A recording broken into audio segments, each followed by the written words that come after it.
तो आज के वीडियो के अंदर हम बात करेंगे class 10 chapter pair of linear equation two variable exercise 3.1 question number 2। वो कह रहा है comparing the ratios a1 upon a2 b1 upon b2 and c1 upon c2 find out whether the line representing the following pair of linear equations intersect at a point are parallel या coincident। तो इन तीनों के अंदर से ये लाइनें कौन सी हैं, क्या चीज को शो करती हैं। जैसे पहली इक्वेशन हमारे सामने है, तो इस पहली इक्वेशन को पहले आपने सबसे पहले स्टैंडर्ड फॉर्म में कन्वर्ट किया। इट्स 5x माइनस 4y, ये 8 को इधर ले गया राइट हैंड साइड पे, तो साइन इसका चेंज हो जाता है। 7x plus 6y equal to 9। इसकी कंपैरिजन किया हमने इस इक्वेशन से a1x plus b1y is equal to c1। Standard equation है a2x plus b2y equal to c2। इसको इससे कंपेयर किया तो a1 की वैल्यू आ गई 5, a2 की वैल्यू आ गई 7, b1 की वैल्यू आ गई -4, b2 की वैल्यू आ गई 6, c1 की वैल्यू आ गई -8, c2 की वैल्यू आ गई 9। जब ये वैल्यू जनरेट होगी तो हमने देखा कि हमारी जो कंडीशन है a1 अपॉन a2 वाली, यानी a1 upon a2, b1 upon b2, c1 upon c2, इसके अंदर हमने वैल्यू डाली 5/7 -4/6 -8/9। जो कैंसिल होता है उसको पहले हमें कैंसिल करना होता है। इसको कैंसिल किया 5/7 -2/3 इक्वल टू -8/9। सबसे पहले देखा क्या ये दोनों इक्वल है, नहीं है, तो दैट मीन्स कैंसिल। यहीं से ही पता चल गया it is a unique solution. Unique solution का मतलब होता है ओनली वन सॉल्यूशन।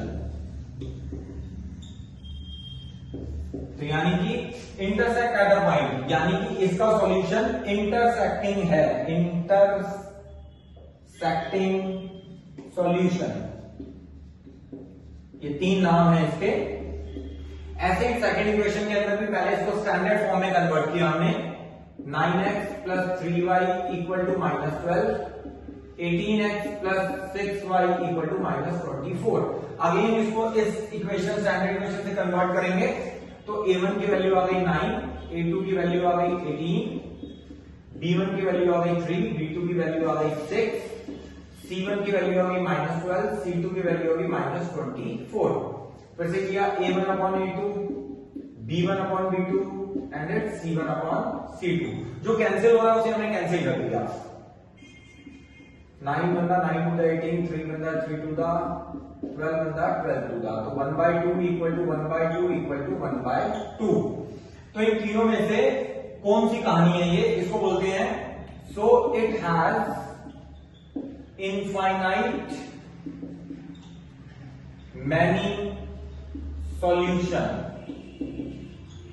और कंसिस्टेंट इक्वेशन है और डिपेंडेंट है।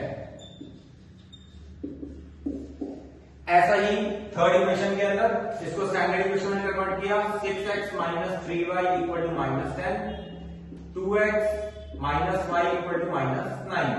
तो a1 upon a2, b1 upon b2, c1 upon c2।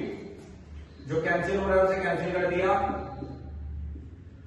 3 equal to 3 equal to 10/9, cancel 1 1। तो इसका मतलब है इट हैज नो सॉल्यूशन।